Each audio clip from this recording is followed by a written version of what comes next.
Migani 23. Mizali 23. Murongo wa 17. Mstari wa 17. Haleluya. Amen. Umutima wawe woye kugirira ishari abanyabyaha. Bwana Yesu asifiwe sana. Amen. Ariko ugire ishaka ryo kubaha uhoraho burinde bwira. Bwana Yesu asifiwe sana. Amen.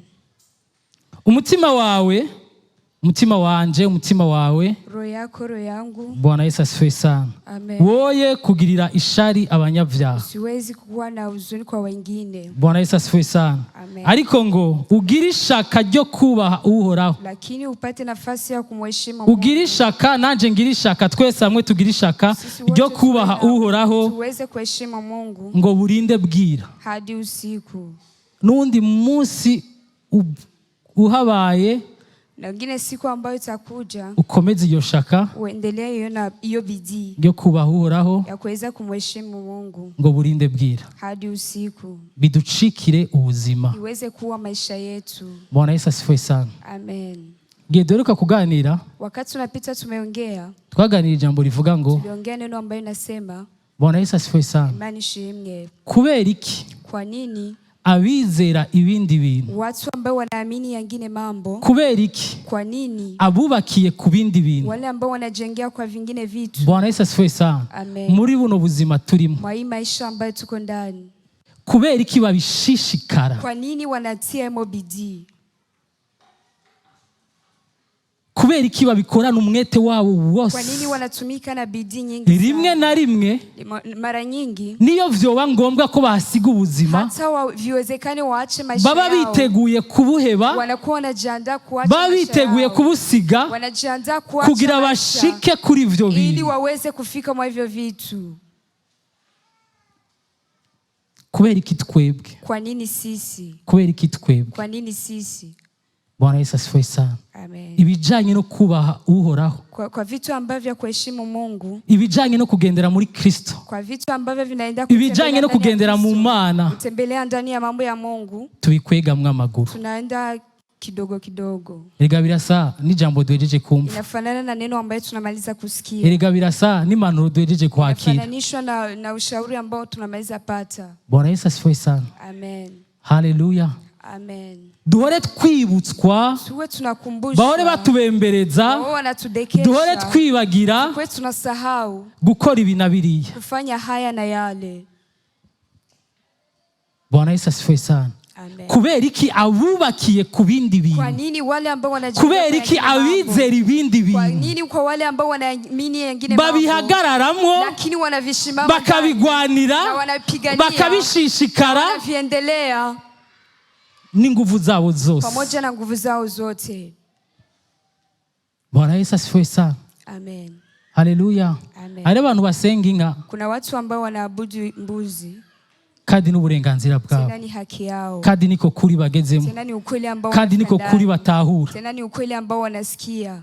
Umwe yuko aratuganiriza ryari, kuna mwingine alikuwa anatuongelesha, aratubwira ngo, akatuambia twebwe inka, sisi mbuzi turayibaga tukayiga brochette, ngombe tunaikula na tunaichinja na tunaikula, ariko hari abandi bantu, lakini kuna wengine watu ari Imana yabo, kuna ni Mungu zao, kandi kuri abo bantu, sasa kwa hao watu inka nukorako, kwa hiyo ngombe hawezi kugusa eko. Bwana Yesu asifiwe sana. Amen. Igiti cyo mwishamba, kimti cha shambani, ibiti vyo mwishamba, bimiti ya shambani, hari abantu babikura mu Imana, kuna watu ambao wanavitengeneza Mungu. Bwana Yesu asifiwe sana. Amen. Hari abantu babikura mu Imana, kuna wale ambao wanatoa Mungu, akagenda mu ishamba agaca igiti, anaenda shambani anakata mti, igice kimwe, kipande kimoja akagikoramo igitanda cyo kuryamako, anakifanya kitanda cha kulala yako, ikindi gice akagikuramo intebe yo kwicarako, kingine anakitengeneza yemo kiti, ikindi gice alafu kingine akakibazamwo, anaweza kukichora ndani icakwiye guhimbaza, kitu ambacho ni lazima abudu, kandi cyo yabajemwo cyo guhimbaza, kitu ambacho ametengeneza ili aweze kukiabudu, wewe nta kintu na kimwe womubwira wewe hauwezi hata kumwambia kitu hata ngo kimoja umwibutse ngo umubwire ngo erega ni giti kumkumbusha mwambie ni erega ni wagiye kucicira wewe ndio umeenda kikata erega ni wakigize gutyo aciyubakiye fanya hivi na hivi naho bihuriye no kubimana kuna hata fasi moja kinakutanisha na Mungu n'umupanga yo ukujema hata mpanga naweza kukukata nao Bwana Yesu asifiwe sana n'umupanga yo ukujema hata mpanga naweza kukukata kandi uko niko kuragezemwo we hiyo ndio ukweli ambao niko abitahura kandi cya gishushanyo yakuramwo kile kisanamu ambaye ametosha ndani aracubahiriza anakiheshimu akagiha icubahiro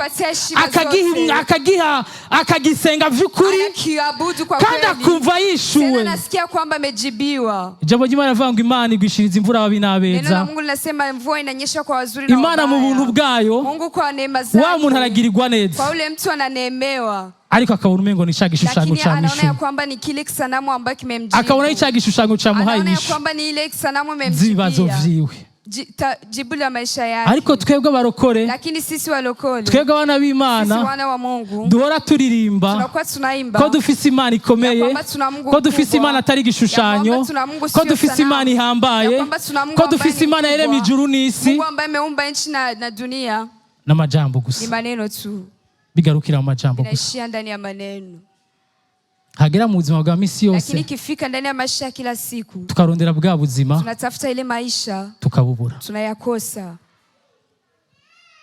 Bwana Yesu asifiwe sana amen haleluya amen abo tumaze imisi tuganira hagati mu ndwi wale ambao tulikuwa tunaongea katikati kwa wiki hari jambo tumaze imisi tuganira na neno ambalo tulikuwa tunaongelea dusome imigani 15 Mezali 15 16 16 Bwana Yesu asifiwe sana amen imigani 15 bashobora kudufasha ngo batanze microphone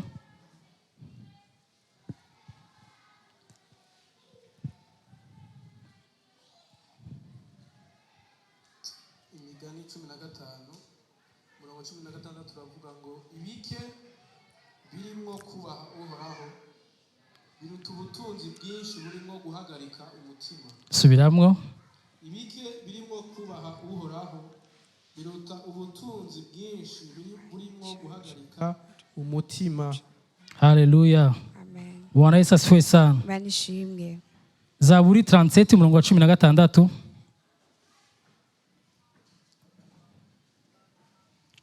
Zaburi 37 umurongo wa 16 aravuga ngo Ibikeya umugororotsi atunze biruta ibihinda vy'abanyakibi benshi Bwana Yesu asifiwe sana manishimwe haleluya amen aya niyo majambo tumaze twaganiriye hagati mu ndwi maneno ambayo tuliongea katika ku munsi wa kane siku ya 4 nifuje kuyagarukana kubera iki nipendelea kuyarudisha kwa nini Bwana Yesu asifiwe sana manishimwe uno munsi leo hii hano kwisi hapa duniani muri no bugingo turimwo kwa maisha ambayo hari gicapo kuna sura hari gicapo kuna sura c'umuhigwe cha mtu mheri isi yatweretse dunia ambayo imetuonesha kandi ivyo tena hayo vyaducikiye yameweza kuwa ibintu bidutwara ubwenge bwacu bwose bidutwara imyanya yacu yose bidutwara guhora tuvyiyumvirako vinatupeleka kuweza kufikiria eko Bwana Yesu asifiwe sana amen ngo ibikeya umugororotsi atunze vidogo ambaye ngo biruta vyinshi vy'ababi benshi ni vizuri kuzidi ya mambo ya watajiri wako nayo Bwana Yesu asifiwe sana amen uno musi habaye iki rero leo pemekuwa nini sasa Bwana Yesu asifiwe sana amen uno munsi no mu nzu y'Imana leo hata nyumba ya mwekano uno munsi muri eglise leo hata hekalu mwa Bwana uno munsi makoraniro y'abera leo hata mkutano ya watakatifu Bwana Yesu asifiwe sana imani shimwe Bwana Yesu asifiwe sana imani shimwe cyane aho gushishikara hapo ya kuweza kuendelea aho gushishikara hapo ya kuendelea aho kwitwararika hapo ya kuweza kutafuta ibijanye no kubaha uhoraho hapo ya kuweza kuheshimu muko ijambo twatangiye gusoma ryavuga neno la Mungu tulianza kusema linasema ngo burinde bwira ngo duhore muri ivyo tuendelee kwayo uno munsi makoraniro y'abera leo mkutano wa watakatifu uno munsi makoraniro y'abera leo hii makanisa uno munsi mu mitima yacu leo hii ndani ya nafsi ivyuzuyemwo mambo ambayo inajaa uno munsi mu bwenge bwacu leo hii ndani ya akili zetu haleluya Amen. hari yindi myitwarariko. Kuna zingine shughuli. Turakeneye vyinshi. Tunahitaji mambo mengi. Kubera isi yaduhaye igicapo ko ufise vyinshi. Kwa sababu dunia imetupatia ko ari we muhigwe. Kwa sababu yule ambaye iko na ko ufise ibitagenda, yule ambaye ana vitu ari we kumbure yoronka amahoro. Huyo ndio ambaye anaweza kupata amani. Bwana Yesu asifiwe sana. Amen. Uno munsi leo hii no makoraniro y'abera, hata mikutano ya watakatifu, izo nyigisho ziragwiriye. hayo mafundisho ya amaseminere ni menshi. Maseminere ni mengi. Bwana Yesu asifiwe sana. Amen. Imani dufashe. Yesu atusaidie. Imani dufashe. Mungu atusaidie. Ivyifuzo bitari vyo, ivyifuzo bitari vyo, kuwa na mawazo ambayo sio yenyewe, nivyo vyuzuye imitima yacu ambayo vinajaa nafsi zetu. Ivyifuzo bivuye, kuwa na mawazo ambayo yamekufa, ivyifuzo vy'ibigaragara, mawazo ya kuweza kupata atavyo dushikana, ata amahoro bitanga vy'ukuri, nivyo vyuzuye imitima yacu no munsi. Vinajaa ndani ya nafsi zetu. Kandi uwo mutego, tena huyo mtego, uwo mutego Satani yarawinjije, yarawinjije mu ishengero. Ameuingiza ndani ya kanisa. Uno munsi leo hii turiko turahagarika ivyo gushishikara, tunasimamisha vitu vya kuweza kuendelea, ivyo kubaha Uhoraho, kuweza kuheshimu, ivyo gushishikara, ivyo ubwami bw'Imana, ivyo gushishikara, ivyo kugororoka. Ariko duhanze amaso, lakini tunategemea ibigaragara tudafata, vitu ambavyo vyenyewe vinaonekana na hatuvishiki. Bwana Yesu asifiwe sana. Amen. Bwana Yesu asifiwe sana. Amen. Uno munsi muri eglise, ndani ya kanisa, ngaha turabikora rimwe rimwe. Hapa tunafanya limoja limoja. Navyo si bibi, na hivyo sio vibaya, navyo si vyiza, na wala sio vizuri. Ariko tukiye kumenya icibanze, lakini ni kuweza kujua kitu cha msingi. Bwana Yesu asifiwe sana. Amen. Uno munsi muri eglise, leo hii ndani ya kanisa, baratwigisha, wanatufundisha. Bwana Yesu asifiwe sana. Amen. Haleluya. Amen. Ni gute, ni gute twokwitunganiriza imigambi, ni aje tunaweza tukafahamu, ni gute tworonka ikashi, ni aje tunaweza tukapata pesa, ni gute tworonka amahera, ni aje tunaweza tukapata hela. Na mukristo wo gukena, hakuna mkristo ambaye ni na mukristo ko adafite amafaranga, hakuna mkristo ambaye anaweza kaishi maskini. Amaseminere y'amezi, masemina ya miezi, amaseminere y'umwaka, masemina ya mwaka. Apana muri association runaka yo hanze, apana ndani ya society yenyewe, apana kwishure, apana hata shuleni, ariko muri eglise, lakini ndani ya kanisa. Bwana Yesu asifiwe sana. Amen. Ni gute umenye ikintu ushoboye gukora, ni aje unaweza kujua kitu ambacho unaweza fanya kugira nawe aho hanze mu buzima bwa misi yose, ndani ya maisha ya kila siku, uje mwihiganwa n'abandi, uweze kwenda competition na wengine, uje mwihiganwa n'abandi, uweze kwenda kuzidishana na wengine. Abarokora uno munsi ivyifuzo vyatumaze, nia zetu zimetumaliza, tukeneye kuja mwihiganwa n'abandi, twende kushindanisha na wengine, tukeneye kwibera mwihiganwa n'abandi, tunahitaji kushindana na wengine. Ibitagenda, vitu vyenyewe vizuri, ibigaragara abandi bafise, vitu vinaonekana kwamba wengine wanavyo, uko babironka kose wanavipata, biraduhagaritsa umutima, binatushimamisha nafsi, biraduhagaritsa umutima, binatushimamisha roho. Kubera iki twebwe, kwa nini sisi, kubera iki jewe, kwa nini mimi? Bwana Yesu asifiwe sana. Ukazokwiga, unajifundisha, waravyize ku ishuri kumbure, niko nababwira fwa pase kumbure waravyize no ku ishuri, unaweza hata kuwa umesoma hata shuleni, kumbure waranaminuje ku ishuri ivyo bintu, unaweza hata kuwa umesoma chuo, pastor yabitumako, pastor akiyasema, ukabati kumbure pastor we yabivuze, unasema pastor kwa sababu ameyasema bizocamwe bizokunda, ni vizuri vinaweza vikapita ndani, ukaza ukiga, alafu nakuja unasoma, ugasubira ukiga, unaongeza tena unajifunza, ukiga, unaongeza tena, bikaguma ari ivyifuzo gusa, lakini inabaki tu ni nia, bikaguma ari gitutu, inabaki tu ni kimvuli, ndakibona sindagifata, nakiona lakini siwezi nikakishika, ugafana ivyifuzo, unakufa na nia zako. Narababwiye akantu kari simple, niliwaambia kitu ambaye kosa, narababwiye akantu kari gatonya, nimewaambia kitu kidogo, nk'abera, kama watakatifu, nk'umuryango, kama familia. Bwana Yesu asifiwe sana.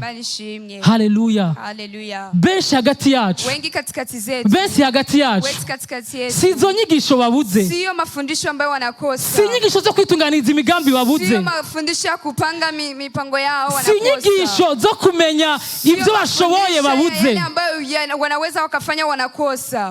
Hapana. Bwana Yesu asifiwe sana. Nitwashishikara ivy'uhoraho, nitwashishikara ivya Kristo, tukiendelea kufanya mambo ya Kristo, hama tugashira hamwe ivyacu, tuweze kutia mambo yetu pamoja.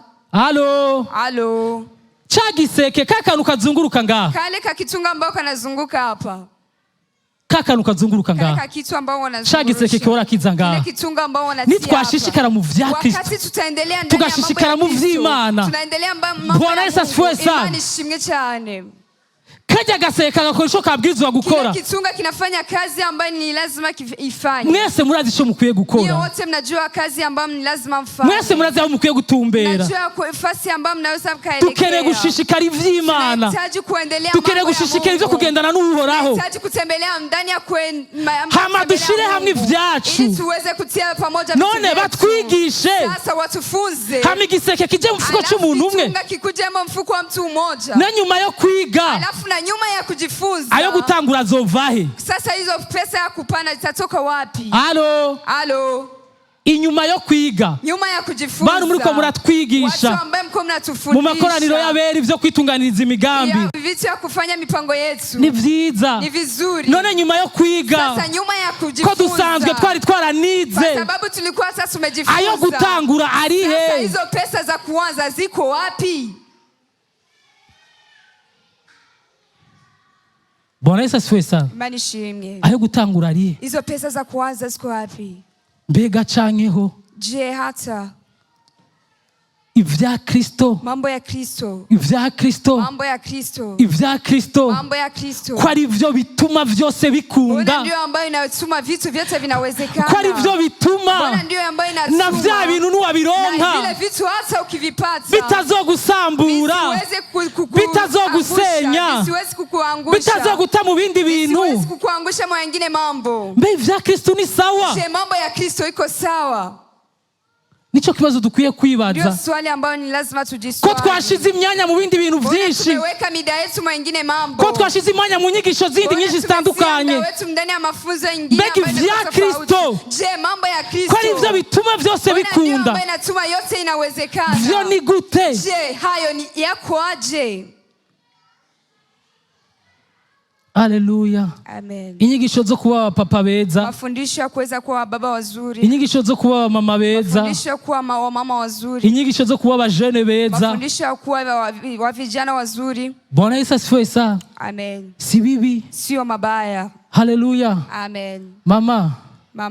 Mama, uzoshake ube uwa mbere mu gusasa igitanda, hata uwe mtu wa kwanza kwa kuweza kutandika kitanda, uzoshake uwa mbere mu kumenya gusasa igitanda, hata uwe wa kwanza kwa kuweza kutandika kitanda, ngo atari Kristo yubatse, lakini kama sio Kristo ambaye anajenga, abubatse babubakiye ubusa, wajenzi wanajengea bure.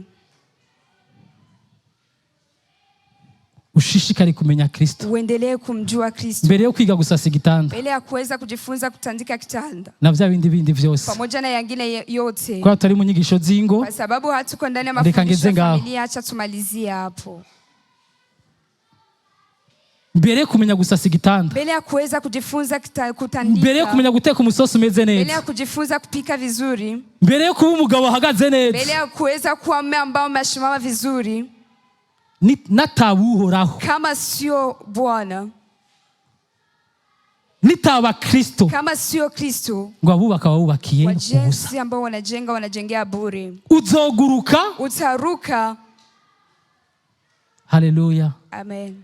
Uno musaba mama bireze, leo hii wa mama ni muri eglise, ndani ya kanisa, si hanze. Hapana, sio nje. Bwana Yesu asifiwe sana. Biratangaje, ushize amaguru hasi ugasenga Imana, ukitia miguu chini na unaomba, ushize amaguru hasi ugasenga Imana, ukipiga magoti na unaomba, ubona bifite isura nziza, unaona vina sura nzuri, ubona bifite isura nziza, unaona vina sura nzuri, ariko urasanga bisa na vya bindi vyo hanze, unaona vinafanana vile bivuga ngo tugwarira agateka, tugwarira agateka k'umukenyezi, tupiganie haki ya mwanamke. Bwana Yesu asifiwe sana. Uno musi muregize batwigisha agateka kacu, tunambia kuweza kuwa na haki zetu, mama batwigisha agateka kacu, mama wanatufunza kuwa na haki zetu, uko dukwiye kubegwa, lazima tupendeze, uko dukwiye gutambuka neza, tutambuke vizuri, uko dukwiye kuvuga neza, tuseme vizuri, uko dukwiye kumenya ko dushoboye, namna tunaweza dufite n'amahuriro yacu, na tuna nafasi ambayo tunakusanyika. Bwana Yesu asifiwe sana. Amen. ariko lakini iyo atari Kristo yubatse, kama sio Kristo ambaye anajenga, ivyo twubaka vyose, yale ambayo tunajenga yote, ivyo twiga vyose, yenye tunajifunza vyote, ivyo dukora vyose, yale ambayo tunafanya yote bicika ubusa. inakuwa bure. Uragenda bigakwita kwipoto, Unaenda unapiga swata, na kakabonge, hata na ile uzuni, na kakabonge, pamoja na ule uzuni, na wa mubabaro, pamoja na ule uzuni, na yamarira, pamoja na machozi, bikaguma hahandi. inabaki pale pale. Kuba abagabo beza, Kuwa waume wazuri. Bwana Yesu asifiwe sana. Amen. Mugabo mwiza nukankama, Mume mzuri ni yule ambaye anasema na sauti kubwa. umugabo mwiza ntakosa, Mume mzuri hawezi akafanya kosa. niwe mutwe w'umuryango. Ndio kichwa familia. Haleluya. Haleluya. Biguma bigaruka hahandi, Inabaki narudi pale pale. haba no mu nzu y'Imana, Hata ndani ya hekalu ya biguma Bwana. bishaka gusa no hanze. Inataka kufanana na mambo ya nje. Twe nuko tuca twishiramwo ijambo ry'Imana Kwa gusa, sababu tunaweka tu ndani ya neno la Mungu. ariko Lakini uwo mugore wawe, mke wako, uwo mudamu wawe, huyo mke wako azoba nka wa mwana atakuwa kama ule mtoto babwira ngo waliambia icara sinicara, icara sinicara, icara sinicara, kubera inkone nyinshi no kwa sababu kuremerwa ya fimbo nyingi aricara. akaikaa. Hama yicaye Wakati ameikaa acabwira uko amwicarika ku nguvu, akaambia yule ngo ambaye naho mbona nicaye, hata kama unaniona nimeikaa, ngo je ndazi ko mpagaze. mimi najua nimesimama. Wowe uzokwibaza ngo wa mugabo we, wowe uzokwibaza ngo warahatarishije, Wewe utajiwaza wewe ndio wa kwanza, nakivuga nakigiriki nakigiriki, ariko umutima we warahagaze. lakini ndani ya nafsi yake yeye amesimama. Umutima we warahagaze kandi umutima we warababaye, tena ndani ya nafsi yake ana huzuni, kandi wowe utagenewe gutera umubabaro umugore tena wawe. wewe si lazima uweze Wewe ndiko ndavuga wewe witirirwa Kristo, nasema wewe ambao uko ndiko ndavuga wewe witirirwa Kristo, wewe ambao unaitwa kuwa Kristo. Bwana Yesu asifiwe sana. Amen. Uzoba uri muri esheke, Utakuwa ndani ya kushindwa, mugabo wewe usuzi ko bimeze neza, lakini wewe ukifikiria kwamba mambo yako vizuri. Bwana Yesu asifiwe sana. Aho mwahatarishije inyigisho mwize, hapo umejifunza mafunzo yote, iz'abapapa zavuzwe, iz'abamama zizwe, iz'abajene bizizwe. Bwana Yesu asifiwe sana. Imani shimwe. Icyangombwa, lakini kitu cha maana, icyangombwa, kitu cha maana, icyangombwa, kitu cha maana kubaha Uhoraho, ni kuheshimu Bwana, kumenya Uhoraho, kumjua Bwana. Ibindi bintu vyose, yangine yote, iyindi mikino yose, ingine yote michezo, iyindi migenzo yose, ingine yote turiko turashira imbere, ibindi bintu byose biko yadutwara umwanya. Bwana Yesu asifiwe sana. Bidashikana imitima yacu ku Mana, bitatwegereza cyane ku Mana, bidatuma twebwe tuvaho, bidatuma twe twiyanka kubwa Kristo, naco biriko biradufasha. Hakuna vitu viko vinatufaidikia. Ejo nabonye ahantu, nabonye akavideo, arabona karungikiye, niliona watu, kuna kavideo ambayo nimetumia watu. Bene data, Imana idufashe. Wandugu, Bwana tusaidie. Ipomu yo gupoma inka, pompu ya kupoma hari abayizi, mbuzi, kuna watu ambao wanajua. Yo gupoma ibitegwa, ipompu bambara ngaho mu mugongo, ile ambao wanavaa hapa kwa mgongo, upoma ibitegwa, wanaenda wanapuliza canke inka, upoma umuti. Muri eglise nk'uko kanisani hivi, pastori yambaye ipomu, pastor amevaa hiyo pompu, ariko arapoma wa Kristo, iko na pompu wa Kristo.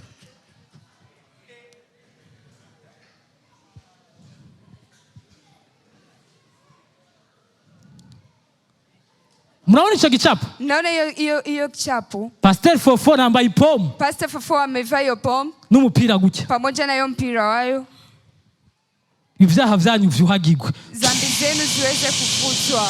Abapoma umuti, anaenda na puliza hiyo dawa, akwira mu ishengero hose, anaenda nazunguka kanisa yote.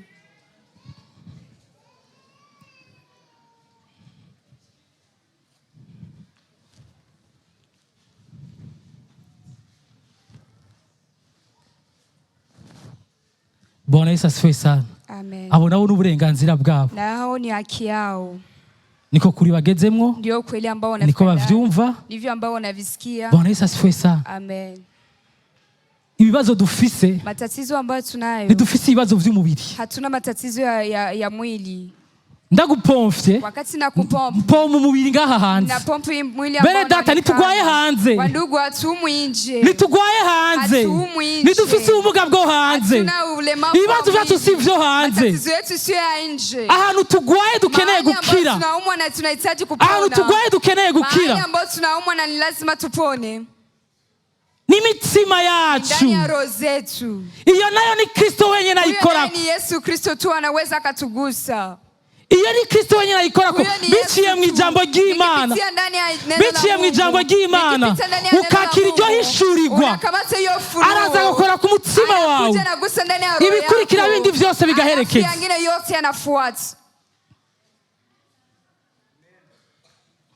Ikibazo dufise si amafaranga, tatizo ambayo tunayo sio pesa, ikibazo dufise si kuronka amazu yo kutayaronka, tatizo yenye tuko nayo kupasio kupasa ama tukose. Ikibazo dufise aho dukeneye gukira, mahali ambapo ni lazima tupone, ni mu mitima yacu, ndani ya roho zetu.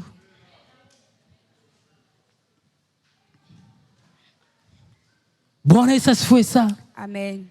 Haleluya. Haleluya. Aho dukeneye gukira ni mu mitima yacu, mahali ya kuponia ndani ya roho zetu.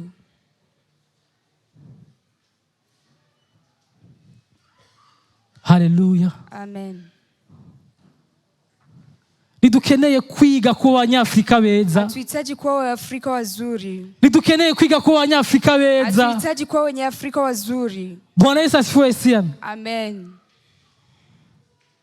Abanyafrika ngo umuzungu yakandamije imyaka myinshi, ameweza kutawala miaka mingi. Mwishengero dukeneye kwiga kuba Abanyafrika beza. Ndani ya kanisa tuhitaji kuwa Waafrika wazuri.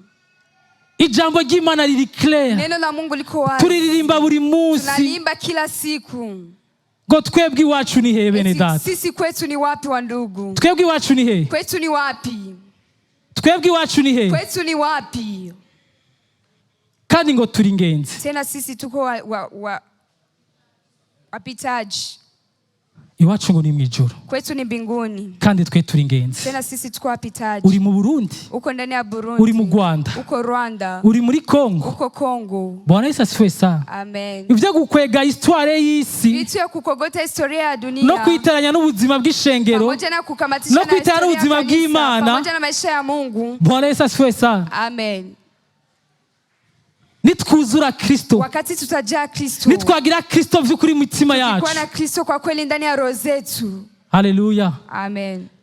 Twebwe nk'abambasaderi mu Burundi, sisi kama waambasaderi hapa Burundi, twebwe nk'abambasaderi b'ijuru mu Burundi, sisi kama wale ambao wanashimamia Kristo hapa duniani, twebwe nk'abambasaderi b'ijuru mu Burundi, sisi kama waambasaderi sisi hapa duniani. Bwana Yesu asifiwe sana. Amen. Hari vyinshi bizohinduka, kuna mambo mengi yatabadilika. Nitukeneye kwigishwa histoire ndende y'isi mu buryo bugaragara, mu buryo bugaragara, maisha ambayo inaonekana, ariko urakeneye gusobanukirwa icuri wewe. Lakini ni lazima uweze kuelewa kile ambacho uko wewe. Bwana Yesu asifiwe sana. Amen. Bwana Yesu asifiwe sana. Imana iduhe, Mungu atupe, Imana iduhe, Mungu atupe, Imana iduhe gukomeza guhishurirwa, Mungu aendelee kutufunulia uko ibona ibintu, jinsi anavyoona vitu, apana uko abantu babibona, apana gisi wanadamu wanaviona, apana uko abantu bavyubatse, apana gisi watu wamevijenga. Bwana Yesu asifiwe sana. Imani shimwe cyane. Ngo bikenya, eti vidogo, umugororotsi atunze, mwenye haki anavyo, biruta, vinazidi vyinshi, mambo mengi abanyakibi benshi bafise, wenye dhambi wako nazo. Bwana Yesu asifiwe sana. Amen. Nibutse ikimenyetso kimwe, nimekumbuka alama moja abaciye ku ntebe y'ishuri, kwa wale ambao wamesoma, ikimenyetso cha birutwa na bisumbwa, alama ambayo inaonyesha ni kikubwa na ni kidogo. Amen. Amen. Ikimenyetso cha birutwa na bisumbwa, alama ambayo kimwe kimeze gutya n'ikindi kimeze gutya, kimoja kiko hivi kingine kiko hivi. Mwumvere ibiharuro vy'Imana. Iyo ni hesabu za Bwana. Haleluya. Amen. Bene data, tureke kwisuzugura, wandugu, tuache kujizarau, tureke no kuronderera aho tutakwiye kuronderera, na tuache kutafsiria mahali ambao sio pafasi ya kutafsiria. Ngo bikenya, vidogo, bisumbwa kameze gutya, karaba hari, bikenya bisumbwa, vidogo vinazidi, bikenya biraha bisumbwa, alafu ico ni igiharuro c'Imana. hiyo ni hesabu ya Bwana. Ariko ku isi bikenya ni, Lakini dunia vidogo ni, icyangombwa si bikenya na vyinshi, cha maana sio vingi ama vidogo. icyangombwa ni naho uhagaze. Kitu cha maana ni mahali ambao umesimama. Icyangombwa ni uri muri wewe. Kitu cha maana ni yule ambaye iko ndani mwako. Icyangombwa ni ukurongora. Ni yule ambaye anakuongoza. Alo. Alo. Alo. Alo. Ico dukwiye kurondera, kitu ambacho ni lazima ico dukwiye guhahamira, kitu ambacho ni lazima, ico dukwiye kwiyumvira ijoro n'umurango, kitu ambacho ni lazima tufikirie, ico dukwiye kwiyumvira ibihe vyose, kitu ambacho kufikiria wakati wote. Bwana Yesu asifiwe sana. Imani shimwe. Genda muhindura ry'amakarne yanyu, Nendeni mkabadilishe makarne zenu, genda muhindura ivyumviro vyanyu, mbadilishe mawazo yenu, duhindura ivyumviro vyacu, mbadilishe mawazo yetu. Icyangombwa kitu cha maana nukuba umugororotsi w'Imana, kuweza kuwa mwenye haki wa Mungu. Icyangombwa kitu cha maana nukubaha Uhoraho, kuheshimu Bwana, ibisigaye n'ubusa, alafu yangine yote ni bure. Bwana Yesu asifiwe sana. Amen. Dusome 2 Corinthiens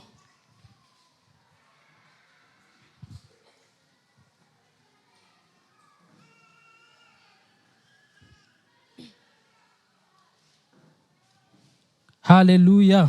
Amen. 2 Corinthiens igice cya 6 umurongo w'9 n'uw'10. Haleluya. Haleluya. Bwana Yesu asifiwe sana. Imani shimwe cyane. Mwumve ngene dukaze. Msikie gisi tuko wakali. Mwumve ngene dukaze. Msikie gisi tuko wakali. Uko nyene tumeze. Hivi gisi tupo. Muri vya bikenya dufise, mwa yale madogo ambayo tunayo, muri ya masanamu twibaza ngo turafise, mwa ile ambayo tunawaza ariko muri Kristo Yesu, lakini ndani ya Yesu reka mwumve ngene dukaze. acha msikie sisi tuko waheri. Ibikeya ba kabiri igice cya 6 umurongo w'10 9 9 yumvigwa nk'abatamenyekana ariko turi ba rurangiranwa. Hehe. Tuboneka nk'abagira bapfe ariko raba turi bazima. Tuboneka nk'abahamwa ariko ntitwicwa. Tuboneka nk'abababara ariko tunezerwa imisi yose. Tuboneka nk'aboro ariko dutungisha benshi. Tuboneka nk'abatagira ico batunze, yamara dutunze vyose. Mwavyumvise? Mesikia. Mwavyumvise? Mesikia. Hari ramaze kumva ino jambo ariko ndaribibukije. Kuna wale ambao walikuwa washasikia linena lakini na wakumbusha. Abatari bwaryumve naryo. Kwa wale ambao walikuwa bado hawajalisikia. Ngira itangazo rero gino munsi. Ndio itangazo ya leo. Amatangazo ngo twama tuyumva. Matangazo yetu tunakuwa tunayasikia. Haleluya. Haleluya. Twiyumvigwa tunajifikiria nk'abatamenyekana, kama watu wasiojulikana. Bwana Yesu asifiwe sana. Amen. Hari abantu benshi hagati yacu, kuna watu wengi katikati zetu bariko baradukurikirana, wanatufuata, bafise inyota yo kumenyekana, wana kiu ya kuweza kujulikana, kwera bazi ko batatswe, kwa sababu wanajifikiria kwamba kwera bashaka kumenyekana, kwa sababu wanahitaji kujulikana. Ariko ndakubwire kuri rurangiranwa deja, lakini acha nikwambia kwamba wewe tayari umeshajulikana. Bwana Yesu asifiwe sana. Amen. Uri rurangiranwa deja. Wewe umejulikana tayari. Sinza uvuka. Si yule ambao mali ambao sinza uvuka. Si mahali ambao unazaliwa. Uvuka ruguru. Kama unazaliwa milimani. Uvuka Bujumbura. Ama Bujumbura. Uvuka kure cyane. Ama mbali sana. Kumbe abantu bavuka ngahantu hadafatana rezo yo bahashitse. Hata wakifika kule kwa rezo haikamati. Asubira gutelefona agiye kuri centre. Anaita tena wakati anafika mbao penye atapata rezo. Bwana Yesu asifiwe sana. Amen. Wewe uyumvika kutamenyekana, uyumvika kutazi. Unajifikiria kwamba wewe haujulikani. Uriko urakora ibyo ushoboye vyose. Unafanya mambo yote. Uriko uragwana uko ushoboye kose. Unapiganisha kugira umustar. Ili uweze kuwa star. Ugira ama views menshi kuri. Ili uweze kuwa na views mingi. Kuma rezo sociaux. Kuma rezo sociaux. Ariko ku bwa Kristo. Lakini kwa sababu ya Kristo. Tangazo hili. Ngiri tangazo. Uri urangiranwa deja. Wewe umeshajulikana tayari. Bwana Yesu asifiwe sana. Amen. Tuboneka nk'abagira bapfe. Tunaonekana kwamba watu ambao wanahitaji kufa. Bwana Yesu asifiwe sana. Ariko raba turi bazima. Lakini tazama tuko uhai. Bwana Yesu asifiwe sana. Kubwa Kristo Yesu. Kwa sababu ya Kristo Yesu. Kubwa Kristo Yesu. Kwa sababu ya Kristo Yesu. Kubw'uhoraho. Kwa sababu ya mfalme. Kubwo kumuhitamwo. Kwa sababu ya kumchagua. Amazina yote wokwita uno munsi. Majina yote ambao unaweza wakakuita. Siyo. Hapana, sio yenyewe. Si ukwihumuriza. Sio kujifariji. Iyo ndabivuga nasomye ijambo ry'Imana. Nasoma bila kusoma neno la Mungu. Iyo ndabivuga nasomye ijambo ry'Imana. Ningesema bila kusoma neno la Mungu. Mwari kwibaza ko ari invention yiwanje. Fikiria kwamba ni mimi tu nimependelea. Kwari kwihumuriza. Ama ni kujifariji. Ariko nta kesi yo kwihumuriza. Lakini sio kujifariji. Ahubwo lakini nimba witwa kama kweli unaitwa ko wamenye Kristo, ya kwamba umemjua Kristo, ariko ukabucumva muri wewe, ukabuhora wumva muri wewe, unasikia ndani mwako ko atakigenda, ko vyase ko bicika, vitu vimekataa kuwa sawa. Bwana Yesu asifiwe sana. Harimo kabaza, udifiki kuna swali, siko vyabwirizwa kumera, sio hivyo lazima vingekuwa. Uriho, upo, uri muzima, uko hai. Bwana Yesu asifiwe sana. Tuboneka nk'abahanwa ariko nitwicwa. Naho gutumbera, naho gushobora, naho dushobora. Muri Kristo Yesu naho dushobora. Ndani ya Yesu Kristo hakuna mtu anatugwanira akomeye. Kwa sababu yule ambaye anatupigania ni mkubwa. Ntukigwanire. Usijipiganie. Ntukigwanire. Usijipiganie. Niwabaho wigwanira. Ukiishi na unajipigania. Niwabaho wivugira. Ukiishi unajitetea. Niwabaho uzago kwivugira. Ukiishi maisha ya kujitetea. Harimo kabaza. Kuna swali. Harimo kabaza kuwo Kristo uvuga ko witirirwa vy'ukuri. Kuna swali kwa hiyo Kristo ambao unaisiwa kwamba wewe umemjua Kristo. Haleluya. Amen. Tuboneka nk'abababara ariko tunezerwa imisi yose. Bwana Yesu asifiwe sana. Amen. Bwana Yesu asifiwe sana. Amen. Tuve mu kwifuza. Tutoke ndani ya kutamani. Tuve mu kwifuza. Tutoke ndani ya kutamani. Ibitari vyo kwifuzwa. Kutamani vitu tuve mu kwifuza. Ivy'isi yatweretse ko ari vyo munezero. Ivy'isi yatweretse ko ari wo munezero. Ivy'isi yatweretse ko ari wo munezero.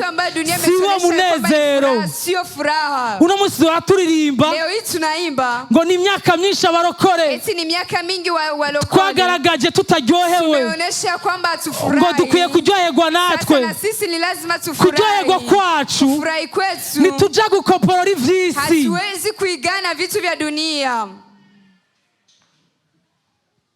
Halo. Nituja gukoporora ivy'abisi. Hatuwezi kuigana mambo ya dunia. Kugira ngo tube mu munezero. Ili tuweze kuishi ndani ya furaha. Kugira ngo tugaragare nk'abantu baryohewe. Ili tuonekane ya kwamba tuna furaha. Nituja gukopya ivy'isi. Hatuwezi enda kuigana mambo ya dunia. Bwana Yesu asifiwe sana. Amen. Muri kujya gusambuka twita umunezero. Kwa hiyo kwenda kujisambua moyo tunaita kwamba ni furaha. Muri bijya birori twita umunezero. Kwa ile furaha ambayo tunaita kwamba ni furaha. Hanyegejemwe imiruho myinshi. Kuna matatizo mengi sana. Bwana Yesu asifiwe sana. Amen. Ariko umunezero wuzuye. Lakini furaha ambayo imejaa. Umunezero wuzuye. Furaha ambayo imejaa. Kuryoherwa ko. Kufurahi kwa kweli. Gutesa ko. Kufurahi sana. Ikirori cyuzuye. Furaha kubwa sana. Kuhaturira vyo. Kupaunguza sana. Nkuko tubimenyereye. Kama gisi tunazoea. Biri muri Kristo Yesu. Biko ndani ya Kristo Yesu.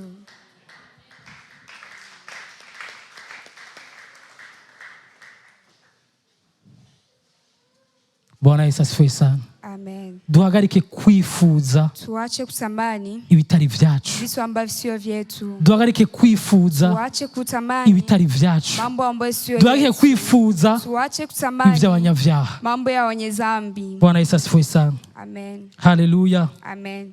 Haleluya. Amen. Haleluya. Haleluya. Tuboneka nk'abababara ariko tunezerwa imisi yose. Tuboneka nk'aboro. Cha kindi rero gihanze isi yose. Cha kindi gihanze abantu bose. Ambayo kinahuzunisha watu wengi. Hari abantu hagati yacu. Kuna watu katikati yetu. Tureka ariko baradukurikirana bari ngaha. Tuache hata wale ambao kandi apana babana. Hapana hata watoto. Babantu bakuze. Watu wakubwa. Muri mwana two turavugana ngaha. Hayo muda ambao tuko tunaongea hapa. Tureki jana. Tuache hata 100. Tureki noti jana. Tuache noti ya 100. Atani kingorongoro cha senkani bafise. Kuna wale hata hawana hata kingorongoro cha 50. Aha, hagati yacu. Hapa katikati yetu. Sineretswe. Sijaoneshwa. Bwana Yesu asifiwe sana. Amen. Haleluya. Amen. Sineretswe. Hapana, sijaoneshwa. Ndazi ko bibaho. Lakini najua kwamba Ndazi ko yanakuwa. bihari. Na najua kwamba vipo. Aha hagati yacu. Hapa katikati yetu. Hari umuntu akuze, hapana umwana. Mkubwa, hapana mtoto. Umuntu akuze, mtu mkubwa aza gutegerezwa gufungura saa sita. Ni lazima aweze kula saa sita. Yategerezwa gufungura saa sita. Angekula saa sita. Bwana Yesu asifiwe sana. Kumbure abakure. Na inafikiria anaishi mbali. Iya vyashoboka ari gufata bus. Hata kama ingekuwa inawezekana angekamata bus. Ariko atani kingongoro cha 50 afise mufuko. Ana hata 50 ndani ya mfuko wake. Bwana Yesu asifiwe sana. Amen. Ariko tuboneka nk'aboro, ariko dutungisha benshi. Uboneka atacu ufise. Unaonekana hauna kitu. Aho hanze ugaragara nk'umuntu atacu afise. Hapo nje wanakuona kama mtu ambaye hauna kitu. Aho hanze n'abakubonye. Hata yule ambaye anakuona baragusoma nk'ubukene. Wanakuona kwamba wewe ni maskini.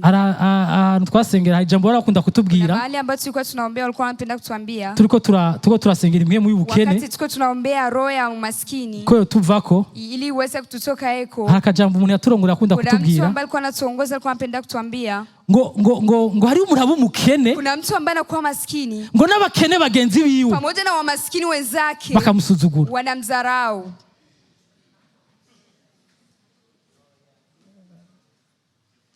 Bwana Yesu asifiwe sana. Amen. Umva ko ari ugira dutahure vy'ukuri. Ili tuweze kuelewa ya kweli. Impamvu tukwiye guhaguruka tugafighting. Sababu tuweze kushimama. Mu masengesho. Tuweze kuomba. Duca imwe mu y'ubukene. Tuweze kufukuza hiyo roho ya umaskini. Ngo hariyo umuntu akena. Kuna mtu ambaye anakuwa maskini. Ngo n'abakene bagenzi biwe. Pamoja na wamaskini wenzake. Ngo nabo bakamusuzugura. Nao wanamdharau. Ukuvuga ngo abakenye nyene ku. Inamaanisha kwamba amekuwa maskini wa chini sana. Bwana Yesu asifiwe sana. Amen. Ugaragara nk'ukenye. Unaonekana kwamba uko maskini. Ugaragara nk'utagifise kintu na kimwe. Unaonekana kwamba hauna kitu hata kimoja. Ariko ngutungishije benshi. Bali unatajilisha watu wengi. Bwana Yesu asifiwe sana. Amen. Entre parenthèses.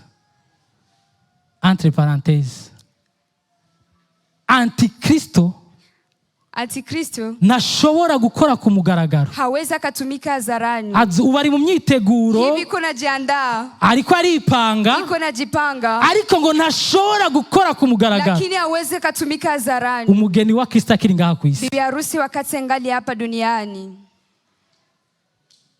Turi kumwe. Tuko pamoja. Wewe wisuzugura. Wewe ambao unajidharau. Wewe wikengera. Wewe ambao unajidharau. Wewe wirabira mu bintu runaka. Wewe unajitizamia ndani ya vitu fulani. Ko ari Kristo yabitwubatsemwo. Kwa sababu ni Kristo ambaye ametuweka ndani. Ndakwibutse kuri umuntu adasanzwe. Acha nikukumbushe uko mtu ambaye sio kawaida. Wewe mugeni wa Kristo. Wewe bibi harusi wa Kristo. Wewe mugeni wa Yesu. Wewe bibi harusi wa Yesu. Wewe uvuga. Wewe ambao unasema. Wewe wibaza. Wewe unajifikiria. Ko witirirwa Kristo. Ya kwamba wewe unaitwa kwa hamwe vyoba vyo. Hamwe vyocika ubuzima. Hamwe vyocika ubuzima. Hata vikiweza kuwa maisha. Ugaragara nk'usuzuguritse. Unaonekana kwamba wewe uko maskini. Ariko udasanzwe. Lakini uko mtu ambaye sio wa kawaida. Antikristo nashobora gukora ku mugaragaro. Antikristo aweza katumika hadharani. Ivyo afuruguta vyose. Yote ambavyo anavyofanya. Ivyo afuruguta vyose. Yote ambayo anafanya. Presence yawe nanje. Wewe kuwepo kwako na mimi. Kuba Kristo ataraza kudutora. Kristo bado hajakuja kutushika. Aguma ari limite. Anabaki iko na mpaka. Aguma ari limite. Anabaki iko na mipaka. N'inkomezi yibaza ko afise. Hata nguvu ambayo anafikiria anazo.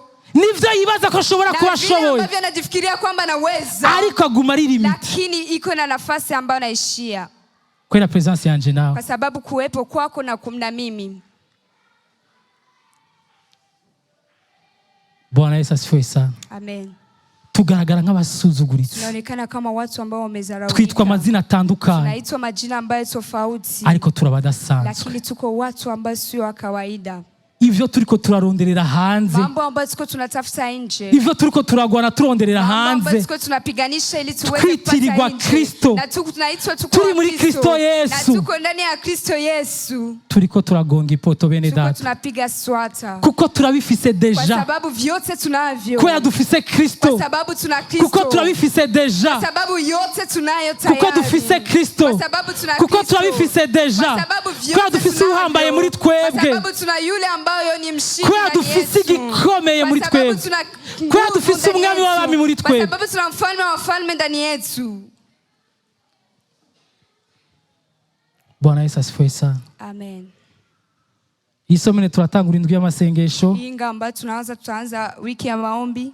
Kandi ubushize twarakivuganye. Tena tuliweza kuyaongelea. Twama twacibukanije igihe cyose. Kuyasema kila siku. Uwaturongoye nawe yakivuze. Na yule ambaye ametuongoza amesema. Bwana Yesu asifiwe sana. Imani shimwe. Programu y'amasengesho Eglise yavuze. Orezo ya maombi ambayo kanisa imesema. Ntidusha dukanguka ngo dusenge tutahora dusenga. Hatuwezi tukaamka tuombe na hatukukuwa tunaomba. Gusenga bikwiye kuba ubuzima. Kuomba ni lazima iweze kuwa maisha yetu. Gusenga bikwiye kuba ubuzima. Maombi ni lazima iwe maisha. Bwana Yesu asifiwe sana. Amen. Muri uko gusenga rero, kwa hiyo kwa kuomba, muri uko gusenga, kwa hiyo kuomba, ivyifuzo vyacu vya buri munsi, nia zetu za kila siku, ndasenga Imana ngo bihinduke. Ninaomba Mungu viweze kubadilika. Ndasenga Imana ngo bihinduke. Ninaomba viweze kubadilika. Imyitwarariko yacu, shughuli zetu, imyitwarariko yacu tugira buri munsi, shughuli zetu ambazo tunashirikia kila siku, kiretse kutoa ndani, kiretse ndakunze kubabwira ino jambo, kiretse kuambia ufise ikibazo cyo mu mutwe, ambaye mwenye iko na ujinga, ariko umuntu muzima, lakini mtu mzima aciye ubwenge, ambaye ana akili, umupapa, baba, umumama, mama, umujene, Bwana Yesu asifiwe sana, ahorana ivyifuzo, anakuwa na hitaji, ahorana ivyo yifuza gushika, anakuwa na hitaji kufika fasi fulani, ariko igihe kinini, lakini muda ariko ibiheta vyinshi, lakini muda mkubwa, ariko ibiheta vyinshi, lakini muda mkubwa, ibitwuzuyemwo, vitu ambavyo vinatujaa sivyo, sio vyenyewe, ibitwuzuyemwo sivyo, vitu ambavyo vinatujaa sio vyenyewe. Bihinduke mu mitima yacu, bibadilike ndani ya roho zetu, bihinduke mu buzima bwacu, bibadilike ndani ya maisha yetu. Bwana Yesu asifiwe sana. Niwatera iyo ntambuko, ukiweza kufanya niwagira iryo hishurirwa, ukiweza kufunuliwa, ugatera iyo ntambuko yo kumva ubugingo bwawe, yo kumva umutima wawe, uhamiye Imana, uhamiye ivy'Imana, ukipendelea kujua mambo ya Mungu zaidi. Bwana Yesu asifiwe sana. Izokwiyereka kandi ubuzima bwawe buzohinduka, na maisha yako yatabadilika, kandi uzoba mu mahoro, tena utaishi ndani ya amani, kandi uzoba mu munezero, utaishi ndani ya furaha, kandi uzoba mwituze, utaishi ndani ya kutulia, aho abandi bazoganya, mahali ambao aho abandi bazorira, aho abandi bazokwicuza, mahali ambao watajutia, wowe uzokomera, wowe utakuwa uko una nguvu. Bwana Yesu asifiwe sana. Amen. Imitwaro yacu ihinduke, na nia zetu zibadilike, imitwaro yacu ihinduke. Barokora ijambo turivuga buri munsi, warokore kile neno tunasema mara nyingi, ubwami bw'Imana no kugororoka, ufalme wa mbingu ni kwa utakatifu, nivyo dukwiye kwitwararika, ndio mambo ya lazima tushurikie, twitwarike ubwami bw'Imana no kugororoka, tutafute mambo ya Mungu na utakatifu. Bwana Yesu asifiwe sana. Amen. Ivy'amajet privé, majet privé, ivy'amakoti, pamoja na makusudi, ivy'ibifaranga, pesa, ni nyongera, yote ni nyongezo. Bwana Yesu asifiwe sana. Amen. Ni nyongera, ni nyongezo. Halo, ni nyongera, ni nyongezo. Kandi Imana n'umuvyeyi wacu, ila Mungu ni mzazi wetu, arazi ivyo dukeneye, anajua yale ambayo arazi ivyo twifuza, anajua yale ambayo tunatamani, kimwe cyose mu mwanya wacu, kimoja nafasi yayo, kimwe cyose mu mwanya wacu, kimoja chote na kwa muda wacu, tutataye ubwoko, bila kutupa nafasi yetu, tutagayitse imitima yacu, kusimamisha roho zetu, tutagurishije imishaha yacu, kuzisha roho zetu. Imana iriho ngo ibidukorere, Mungu atatenda, Imana iriho ngo ibiduhe, Mungu yupo ili aweze kuyatupa, kandi duhe ibidukwiye, tena tupatie vitu kandi duhe ivyo yatugeneye, atupe yale ambayo yanatufaa, tuve muri izo ngwano, tutoke ndani ya hizo, tuve muri iyo myitwarariko itariyo, kutafuta mambo yenye ahubwo duhore twicara, tuweze kukaa, duhore twicara, tuikae, igihe myanya twicarira amadiri, igihe myanya twicarira amafere, igihe myanya twicarira twimvira ibibazo vyacu, igihe myanya twicarira ibindi, na tunaikalia mambo yangine, ariko duhora n'inyota, lakini tuweze kuwa na kiu ivy'Imana, chaweza kutaja mambo ya Mungu.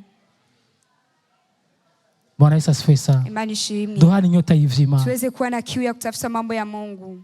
duhana inyota ya Kristo tuwe na kiu ya Kristo. ngo yaje Amekuja kugira ngo aduhe ubugingo, ili aweze kutupatia maisha, ngo aduhe ubuzima atupatie maisha kandi ubuzima tena busagutse. maisha ya milele. Twe turonderewe, Tumtafute yeye, twe dushishikare kumenya we, tuendelee kumjua zaidi, ibisigaye ni afere yiwe. alafu yangine yote ni kazi yake. Bwana Yesu asifiwe sana. Imani ishimwe cyane. Haleluya, Haleluya, haleluya. haleluya.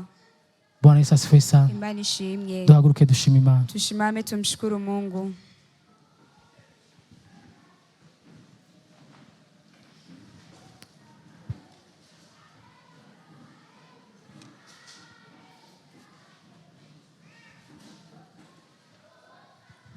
Haleluya.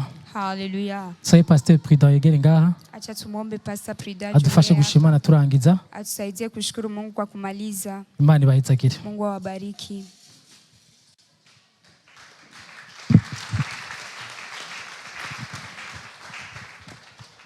Mwami Yesu turaguha icubahiro. Bwana Yesu tunakupatia imitima yacu Mwami funza wanjye nafsi guhora yetu hamwe. kuweza kwa utakatifu. Wigisha imitima yacu Mwami Yesu Fundishe nafsi Kristo zetu Bwana guhazwa n'ivyo dufise, kushibishwa na yale ambayo kubunga n'ivyo tunayo, dufise, kurizika na yale ambayo tunayo, utwigishe utufunze kumenya kujua ko vyose biri muri wewe, kwamba yote yako ndani ko yako, nituba tugufise kwa sababu kwamba tuna tuzoba wewe, dufise vyose. tuna kila kitu. Wigisha imitima yacu Ufunze nafsi zetu muri bino bihe vya nyuma, mwa nyakati ya mwisho, ko ata mpamvu zihari zo ya kwamba kwiganya, hakuna sababu ya ko kunungunika, ata mpamvu zihari zo hakuna kwidodoma. sababu ya kunungunika. Utwibutse ko tugufise Utukumbushe kwamba tuko na wewe, kandi vyose ya vyaremewe muri kwamba wewe, vyote vimeumbiwa vyose kwako, vyaremwe nawe, vyote vimeumbwa na kandi wewe, vyose vyaremewe tena vyote guha vimeumbwa wewe, ili viweze kuheshimisha ko wewe, tugufise kwa sababu tuna wewe, dufise vyose, tuna vyote, icubahiro, heshima inganje, na utukufu, ubwiza, uzuri n'ikuzo na n'ivyawe, shukrani, vyote ni vyako ubu n'imyaka leo yose. hii hata milele. Amen, amen. Amahoro y'Imana, Amen. ubuntu bw'Imana bigendane Amani ya natwe. Yesu Kristo iende Ubarikiwe pamoja sana. nasi, muhezagirwe cyane.